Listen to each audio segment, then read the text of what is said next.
الحمد للہ الذی کفا وسلام علی عبادہ الذین اصطفی اما بعد۔ بر وقت جلسہ شروع نہ ہونے کی وجہ سے آدھا گھنٹہ ہمارا وقت آگے پیچھے ہو گیا۔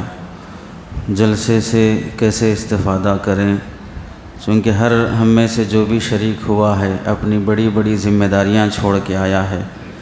کوئی شخص جو یہاں پر آیا ہے وہ خالی نہیں تھا، مصروف ترین آدمی تھا، جو بھی جس کی بھی ذمہ داریاں ہیں۔ تو ہم اس دن کا صحیح استعمال کریں، اور جو مہاجرین کوئی پلمنیر سے آئے ہیں، کوئی تمل ناڈو سے آئے ہیں، کوئی اسی شہر کے ہیں، وہ 40 دن سے اپنے اپنے مضمون کی تیاری میں ہیں۔ کوئی 40 صفحات لکھ کر لایا ہے، کوئی 500 صفحے مطالعہ کر کے اس کا خلاصہ لکھ کے لایا ہے۔ تو ہمیں ان مہاجرین کی بھی قدر کرنا ہے اور اپنے وقت اور ہر لمحے کی بھی قدر کرنا ہے۔ غفلت کی زندگی سے اچھے نتائج نہیں نکلتے ہیں۔ استفادے کے لیے چند اصول ہیں، اکابرین کی تحریرات کی روشنی میں نمبر وار آپ کو سنائے جاتے ہیں۔ پہلی چیز ہے استفادے کے لیے جو کاپی اور قلم آپ حضرات کو دیا گیا ہے اس کا استعمال کریں۔ نیت کی درستگی، عمل کی درستگی نیت کی درستگی پر موقوف ہوتی ہے۔ جس کی نیت درست ہے وہ ناکام نہیں ہو سکتا۔ امام مبارک رحمۃ اللہ علیہ فرماتے ہیں نیت کی خرابی سے بڑے بڑے اعمال برباد ہو جاتے ہیں، اور نیت کی درستگی سے چھوٹے اعمال بھی مقبول ہو جاتے ہیں۔ امام غزالی رحمۃ اللہ علیہ فرماتے ہیں دل میں نیت کا چراغ جلاؤ، تبھی تمہارا علم نور کی طرح چمکے گا۔ یہ مجلس محض معلوماتی مجلس نہیں ہے، بلکہ اصلاحی و انقلابی مقصد کے لیے قائم کی گئی ہے۔ نیت یہ ہونی چاہیے کہ میں سیکھوں تاکہ امت کی اصلاح کر سکوں۔ نیت یہ ہونی چاہیے کہ میں سیکھوں تاکہ میں اپنی زندگی میں عمل کر سکوں۔ نیت یہ نہیں ہونا چاہیے کہ میں سیکھوں تاکہ امت کو سکھلاؤں، کچھ سن لوں، وقت گزار لوں، ساتھیوں سے ملاقات کر لوں، پروگرام دیکھ لوں کیسے ہوتا ہے، بہت سالوں سے سنتے آ رہے تھے، چرچا ہو رہا ہے، بلا کے گئے ہیں، دل رکھ لوں۔ یہ سب باتوں کے بجائے اپنے آپ کو کیسے اس اصلاح سے فائدہ مند بنا سکوں۔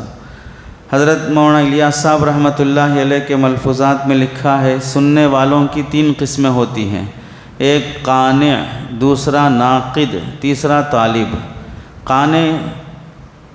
قانع کی صفت یہ ہوتی ہے ایسے جلسے بہت دیکھ لیے، چلو جا کے آ جائیں گے، کیا ہوتا، اپنے کرنا کیا ہے، جو پہلے کر رہے تھے وہی کرنا ہے، کچھ بھی اپنے کو کرنا تو نہیں ہے۔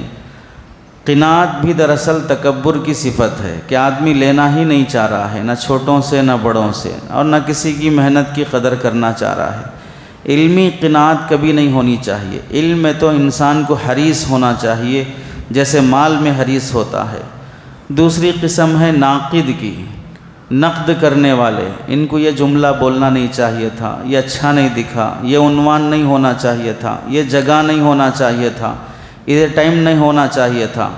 آئے ہیں بڑی دور سے، اس سے استفادے کے بجائے آدمی فری ایڈوائزر بن جاتا ہے، مفت کے مشورے دینے کا جذبہ آ جاتا ہے۔ ناقد ہمیشہ محروم رہتا ہے، چاہے وہ کسی وقت کے قطب اور ابدال کے پاس بھی چلا جائے، وہاں بھی وہ مشورے دے کے آئے گا، وہاں سے بھی فائدہ اٹھانا نہیں چاہے گا۔ امام حرم کو بھی مشورے دینے لگے گا کہ آپ کی قرات اور تجوید ایسی ہونی چاہیے۔ نقد کا انسان کے اندر یہ مرض پیدا ہو جاتا ہے تو پھر وہ سامنے والے کی خیر کو بہت کم دیکھتا ہے۔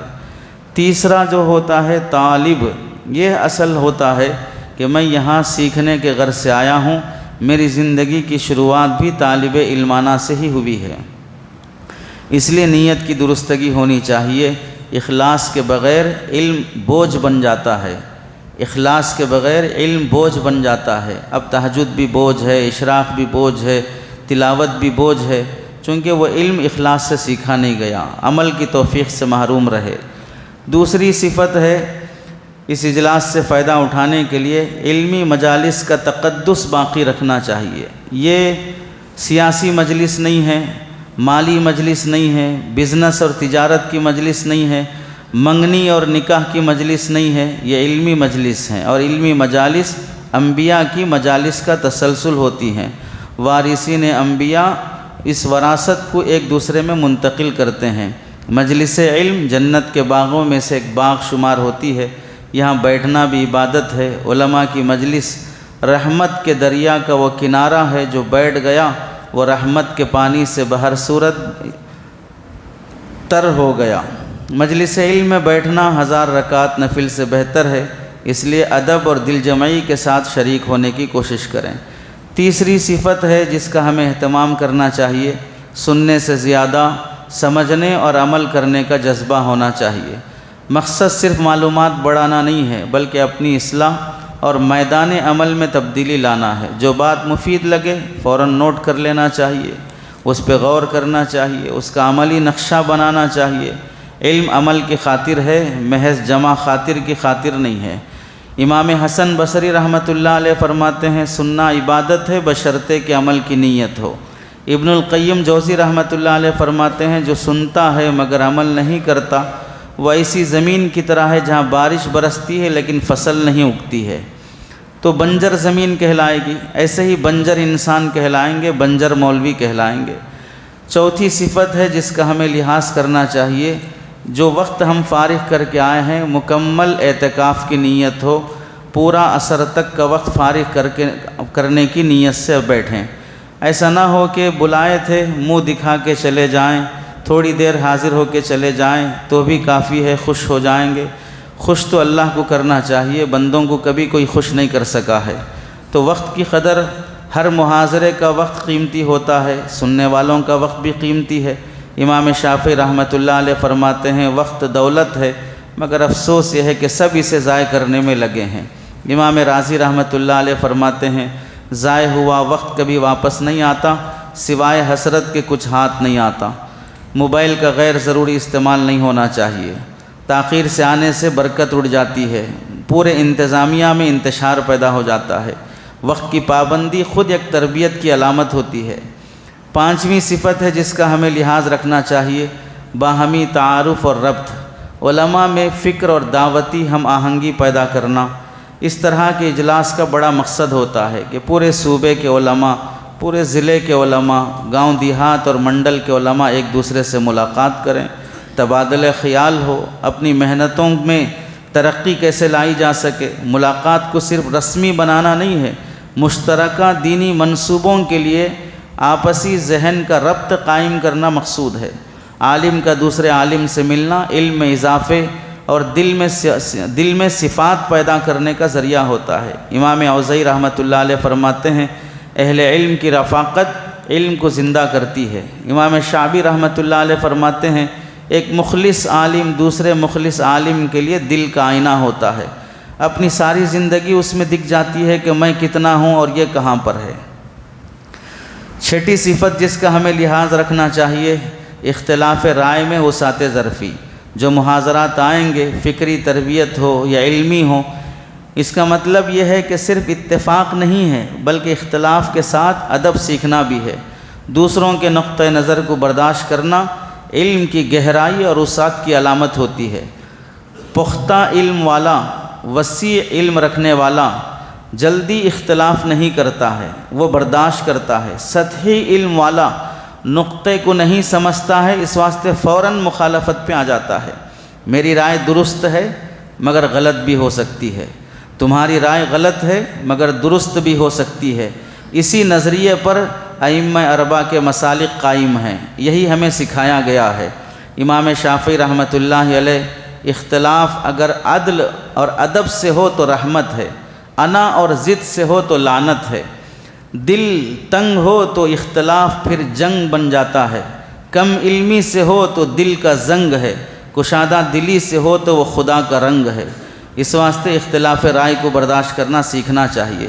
چھوٹا چھوٹا بھی اختلاف بڑے بڑوں سے، فروعات کا اختلاف اصولیات کی طرح بنا دینا، یہ کم علمی کی علامت ہوتی ہے۔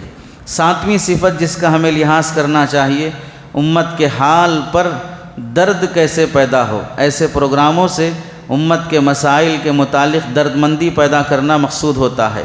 ہم بہت کچھ کر سکتے تھے، کچھ بھی نہیں کر رہے ہیں۔ ہم سے بہت کچھ امیدیں تھیں اپنے علاقے کے لوگوں کو، لیکن اب سب نا امید ہو چکے ہیں۔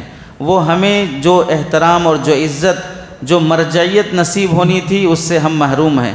اپنی تقریروں اور دعوت میں امت کے زخموں کا احساس جھلکنا چاہیے۔ جو امت کے درس سے خالی ہے وہ عالم نہیں بلکہ غافل کہلاتا ہے۔ حضرت حکیم الامت اشرف علی تھانوی رحمۃ اللہ علیہ فرماتے ہیں، جب عالم کے دل میں امت کا درد نہیں رہتا تو اس کی زبان میں تاثیر نہیں رہتی ہے۔ حکیم الاسلام قاری طیب صاحب رحمۃ اللہ علیہ فرماتے ہیں، دل کا زخم اگر امت کے زخم سے نہ جڑ جائے تو وہ زخم نہیں بلکہ دل کا زنگ ہوتا ہے۔ 8ویں صفت جس کا ہمیں لحاظ کرنا چاہیے، زبان اور قلم کی ذمہ داری کا احساس۔ عالم کی زبان بھی ذمہ دارانہ ہونی چاہیے، اس کا قلم بھی ذمہ دارانہ ہونی چاہیے۔ یا تو دنیا کی عدالت میں پیش کیا جائے گا یا آخرت کی عدالت میں پیش کیا جائے گا، جس پر ہمیں اپنی بات پر کہیں نہ کہیں سے گواہی لانا پڑے گا۔ علماء کی زبان اور ان کی تحریر امت کے لیے مشعل راہ ہوتی ہے۔ ان باتوں کو سن کر وہ شریعت پر عمل کرتے ہیں۔ گفتگو میں توازن ہو، انداز میں حلم ہو، تحریر میں بصیرت پیدا کرنے کی تربیت لینا چاہیے۔ زبان عالم کی قلم ہے، قلم عالم کی زبان ہے، دونوں کا زہر بھی مہلک ہے اور دونوں کی دوا بھی شفا کا ذریعہ ہے۔ ابن القیم جوزی رحمۃ اللہ علیہ فرماتے ہیں، عالم کی لغزش ہزاروں کو گمراہ کر سکتی ہے، اور اس لیے زبان کا وزن علم کے وزن کے ساتھ باقی رکھو۔ امام مالک رحمۃ اللہ علیہ فرماتے ہیں، جو الفاظ دل سے نکلتے ہیں وہ دلوں میں اتر جاتے ہیں۔ 9ویں صفت جس کا ہمیں لحاظ رکھنا چاہیے استفادے کے لیے، علمی اجتماع کے بعد عملی نقشہ۔ علم کا حق یہ ہے کہ سنا جائے، سمجھا جائے، عمل میں لایا جائے۔ اجلاس کے اختتام پر طے کیا جائے کہ ہم نے کیا سیکھا ہے، اسے کہاں اور کیسے نافذ کریں گے، کن پہلوؤں میں خود کو بدلنا ہے۔ اگر کوئی عملی لاہ عمل طے ہو جائے تو مجلس یہ بارآور ہو جاتی ہے۔ امام احمد بن حنبل رحمۃ اللہ علیہ فرماتے ہیں، عمل کے بغیر علم ایسا ہے جیسے پھل کے بغیر درخت کی فصل اگانا۔ امام ابن تیمیہ رحمۃ اللہ علیہ فرماتے ہیں، مجلس کا فائدہ اس وقت ہے جب اس کے بعد کچھ زندگی میں تبدیلی آئے، انسان بدلنے کی کوشش کرے۔ 10ویں صفت جس کا ہمیں لحاظ رکھنا چاہیے بہت اہتمام کے ساتھ، کہ مجلسوں کو، محاضروں کو لکھنے کا اہتمام۔ حقیقی معنی میں اجلاس سے فائدہ تبھی ہوگا جب ہم ہر محاضرہ لکھنے کی کوشش کریں۔ یہ محاضرات کئی دنوں کا نچوڑ ہیں، کئی اکابر کی زندگی بھر کا خلاصہ ہوتے ہیں۔ اسے لکھنا ان کی محنتوں کی قدردانی ہے، نہ لکھنا ایک طرح کی ناقدری ہے۔ کتاب سے بھی ہم دور ہو گئے، کتابت سے بھی ہم دور ہو گئے، جس کی وجہ سے علم میں پختگی سے ہم محروم ہو گئے۔ نہ علم دوسروں میں منتقل کرنے کی استعداد پیدا ہوتی ہے، نہ ہمارا علم بافیض ہوتا ہے جب آدمی لکھنا بند کر دیتا ہے۔ کتابت کی عادت اور شوق نہ ہونے کی وجہ سے ہم بہت سی قیمتی مجلسوں سے بھی بے فائدہ اور بے فیض ہو کے اٹھتے ہیں۔ کیا سنا اتنے علماء سے، ان کی محنتوں سے؟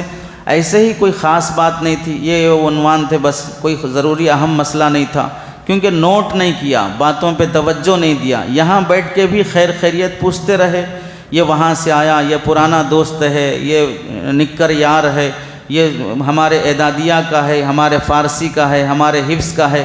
خیریتیں تو فون کے ان سہولتوں کے بعد بھی نہیں پوچھ سکا، بیماریوں میں ساتھ نہیں دے سکا، میت پر تعزیت نہیں کر سکا، جلسوں کو ملاقات کا بہانہ بنا لیا، خاندان کے جائزے کا ذریعہ بنا لیا۔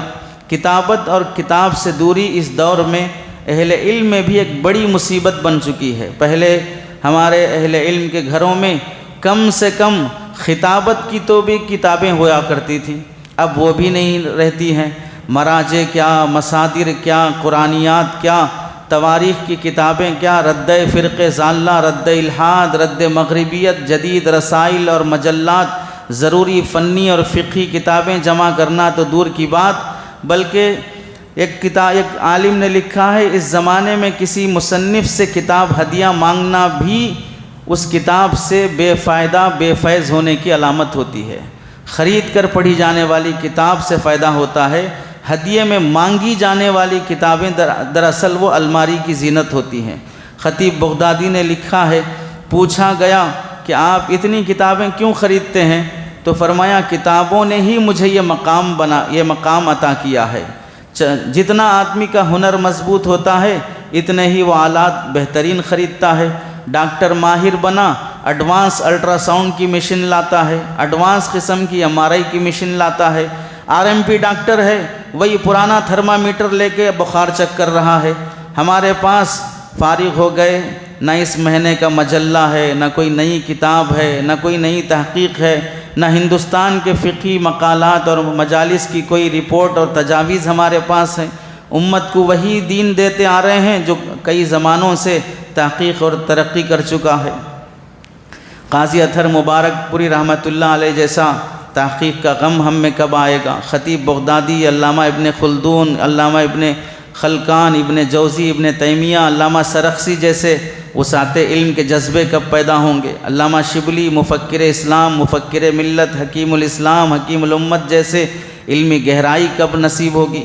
کتب خانوں کی سیر، کتب خانوں میں رات گزارنا، کتابستان سے دلچسپی، وراثت بیچ کر کتابیں کیا خریدتے، خواہشات چھوڑ کر کتاب خریدنے کے جذبے بھی نصیب نہیں ہیں۔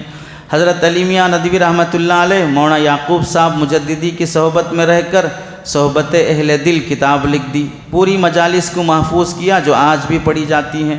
مولانا عبد القادر رائے پوری کی صحبت میں رہے تو ان کی زندگی لکھ دی۔ مولانا منظور نعمانی رحمۃ اللہ علیہ، الیاس صاحب رحمۃ اللہ علیہ کی صحبت میں آخری دنوں میں آئے، ملفوظات الیاس جمع کر دیا۔ ہمارے پاس کوئی امام بخاری جیسا، سقرات اور بقرات جیسی ذہانت تو نہیں ہے، ایک حدیث سن لیا، ایک کلیہ سن لیا، ساری جزیات کو محفوظ کر لیا۔ ہمارا حافظہ بہت بے وفا ہے۔ اپنی کمزور ذہانت کے باوجود اس خوش فہمی میں رہنا کہ میں لکھے بغیر بھی سارے مواد کو قابو میں لا لوں گا، یہ خود فریبی اور خوش فہمی ہے۔ ان موضوعات کے لیے ہمیں چاہیے تھا کہ سفر کرتے، متعلقہ شخصیات سے ملاقات کرتے، ماہرین فن سے ملتے۔ افسوس ایک محلے سے دوسرے محلے کے سفر کرنے والے بھی نہیں ملتے ہیں۔ پڑوسی گاؤں میں کوئی محقق رہتا ہو، کوئی صاحب دل رہتا ہو، ان کی ملاقات سے بھی محروم ہیں۔ جب اس توفیق سے خالی ہیں تو ان مجلسوں میں بیٹھنے، سننے کو وقت گزاری کا ذریعہ نہیں بنانا چاہیے۔ نہ مطلوب تک پہنچ سکا، نہ صحیح درجے کا طالب بن سکا۔ محاضرین نے اہتمام سے لکھ کر لایا تو ہمیں ان کے نکات جمع کرنے کی بہر صورت فکر ہونی چاہیے۔ اس لیے تمام حاضرین سے درخواست ہے کہ ایک ایک مجلس کو پوری بیدار مغزی کے ساتھ اور ذہنی تیقظ کے ساتھ لکھنے کا اہتمام کریں۔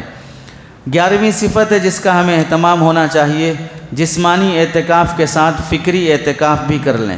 فکری اعتکاف کے بغیر ان موضوعات پر کام کو ہم نہیں سمجھ پائیں گے۔ یہ مضامین 100 صفحات کا خلاصہ ہیں جس کے لیے کئی مہینے لگتے ہیں۔ اگر ہم سرسری انداز میں سنیں گے تو بڑی ناقدری ہوگی، نتیجتاً کام سے محرومی ہوگی۔ مجلس میں فون کا استعمال بالکل بند کر دیں۔ فون کی مذمت ہم خود قوم کو سناتے رہتے ہیں۔ مجالس میں ہر تھوڑی دیر میں فون چیک کرنا، ہم میں سے کوئی MLA نہیں ہے، MP نہیں ہے، سیاسی لیڈر نہیں ہے، ہم مسجد کے امام ہیں، مدرسے کے مولوی ہیں، ہم سے کتنے لوگ رابطے میں ہیں وہ ہم خود جانتے ہیں۔ فالتو قسم کے میسیجز کو بھی اتنی اہمیت دینا جیسے سورہ فاتحہ کو اہمیت دیتے ہوں۔ مجلس کے اختتام پر مضمون کے تکرار کے بجائے فون کی مشغولیت، جیسے ہی محاضرہ ختم ہوا فون نکال کے دیکھ رہا، محاضرہ چل رہا ہے درمیان میں دیکھ رہا ہے، اہمیت کس کو دینی چاہیے؟ فون کی مشغولیت مضمون کے فکر کو باقی نہیں رکھتی ہے۔ ذہنی یکسوئی کا غم اللہ سے مانگنا چاہیے۔ احساس نہ ہو تو جنازے بھی انسان کو نہیں رلاتے ہیں۔ قادیانیت کے فتنے پر حضرت مولانا عبد القادر رائے پوری رحمۃ اللہ علیہ نے حضرت علی میاں ندوی رحمۃ اللہ علیہ کو تصنیفی اعتکاف کرنے کا حکم دیا۔ یکسو ہو کر 2-4 دن اور رات میں قادیانیت کا تحلیل اور تجزیہ نامی کتاب لکھ دی۔ اس زمانے کے لیے واقعتاً ہمیں کوئی امام اعظم ابو حنیفہ چاہیے تھا، مجدد الفسانی چاہیے تھا۔ خدا نے ہمیں اس زمانے کے لیے پیدا کر دیا، وہ اس کی خدمت، وہ اس کی قدرت ہے، حکمت ہے۔ مشکل پرچے جب طالب علم کو ملتے ہیں، طالب علم اپنی طاقت کے مطابق کوشش کرتا ہے تو استاذ خوش ہوتا ہے، رعایت کرتا ہے۔ دور فتن کے ہم قابل نہیں ہیں، اخلاص کے ساتھ کچھ بھی ہو جائے تو اللہ تعالیٰ اس پر بہت جلدی نصرت عطا کریں گے۔ اس لیے تمام علماء سے درخواست ہے ہر لمحے کو قیمتی بنائیں۔ بنائے گئے لاہے عمل، جس کا محاضرہ جو وقت دیا گیا ہے، ناشتے کا وقت ہو، چائے کا وقت ہو، ظہرانے کا ہو، اس وقت میں ہی وہ کام پورا کر لیں۔ ان فکروں کو عملی جامہ پہنانے کی کوشش کریں، عزائم اور لاہے عمل بنائیں۔ 12ویں اور آخری درخواست یہ ہے، زمانے کے چیلنجز کو سمجھیں۔ حضرت علی میاں ندوی رحمۃ اللہ علیہ فرماتے ہیں، ہمارے علم اور عمل کے ایک ساتھ ہونے کا زمانہ انتظار نہیں کرے گا۔ ابھی نیا نیا فارغ ہے، عملی کوتاہی ہے، برداشت کر لو، باعمل بن جائے گا تو اس کے بعد ہم اس کا ساتھ دیں گے، زمانہ اس کا انتظار نہیں کرے گا۔ حالات کا مقابلہ کرنے کے لیے بروقت اگر ہمیں تیار نہیں ہوا گیا تو زمانہ ہمیں چھوڑ کر وہ آگے چلا جائے گا، وہ مغربیت کو اپنا لے گا جو اس کی مادیت کو پورا کر دے۔ روحانیت کو پورا کرنے کے تقاضے ہم اپنے اندر پیدا نہیں کر سکے، وہ زمانے کو اپنا ہم نوا بنا لے گا۔ جی چرانے سے حالات تھمتے نہیں ہیں، منہ چھپانے سے فتنے ختم نہیں ہوتے ہیں، ذمہ داری سے بے حسی برتنے سے تقاضے پورے نہیں ہوتے ہیں۔ اس لیے حضرت فرماتے ہیں، خواص کا مقام دل کی طرح ہے، دل جس قدر مضبوط، خون کی رفتار اتنی تیز ہوتی ہے۔ دل میں خون کی رفتار جس قدر کمزور، جسم اتنا ہی کمزور ہوتا ہے۔ جسم کے جس حصے میں خون نہ پہنچے وہ حصہ اپاہج ہو جاتا ہے۔ دین کے جس شعبے میں علماء کام نہ کریں وہ شعبہ بے دین بن جاتا ہے۔ تجارت میں علماء کام نہ کریں، تجارت کا شعبہ یہودیت پر آ جائے گا۔ اور اگر دوسرے شادی بیاہ اور رسومات، معاشرتی اور معاشی معاملات میں علماء کام نہ کریں، وہ سارے سماج کے وہ شعبے بے دین ہو جائیں گے۔ اہل علم کی صلاحیتیں تعمیر پر لگنا چاہیے تو امت بن جاتی ہے۔ اگر صلاحیتیں تخریب پر لگیں گی، اس کی ٹانگ کھینچے، اس کا عیب نکالے، اس کی غیبت کرے تو پھر امت بکھر جاتی ہے۔ حضرت مولانا سجاد صاحب دامت برکاتہم فرماتے ہیں، جب آدمی کی صلاحیتیں خانہ جنگی پر لگ جاتی ہیں تو کفر اور باطل سے مقابلے کی توانائی باقی نہیں رہتی۔ اب اپنوں ہی میں ہی ساری انرجی ویسٹ ہو گئی ہے، اب باطل کا کیا مقابلہ کریں گے؟ اس کے لیے فکر کا قبلہ درست ہونا چاہیے تو عمل کا رخ بھی درست ہوگا۔ نماز کا قبلہ کعبہ ہے مگر فکر کا قبلہ امریکہ ہے تو مادیت پنپے گی، روحانیت نہیں پنپے گی۔ ایک روزہ تربیتی پروگرام فکر کا قبلہ درست کرنے کی خاطر ہوتا ہے، ضرورتوں سے زیادہ ذمہ داریوں کا غم پیدا کرنے کی خاطر ہوتا ہے، غم معاش سے زیادہ غم معاد کا احساس دلانے کی خاطر ہوتا ہے۔ فکر کا قبلہ درست تھا، حضرت یوسف علیہ السلام جیل خانے کو بھی خانقاہ بنا دیا، حکومت ملنے پر پورے ملک کو بدل دیا۔ 7 اصحاب کہف کے ذریعے سے اللہ نے پوری قوم کو اپنی قدرت دکھا دی۔ عالم کی موت، عالم کی موت تبھی ہوتی ہے جب اس کے دل میں عالم کا غم ہو، ورنہ اپنی شہوات، اپنے پیٹ، خاندان، برادری، دکان، مکان، 2 روٹی 2 بوٹی، 1 فون، 1 گاڑی کی خاطر جینا یہ عالم کی موت نہیں کہلائے گی، یہ عالم کی موت نہیں کہلائے گی۔ اس واسطے ان فکری جذبات کے ساتھ ہمیں اس اجلاس سے فائدہ اٹھانے کی کوشش کرنا چاہیے۔ اللہ تعالی ہم سب کی حاضری کو اور یہاں استفادے کی غرض سے آنے کو قبول فرمائے۔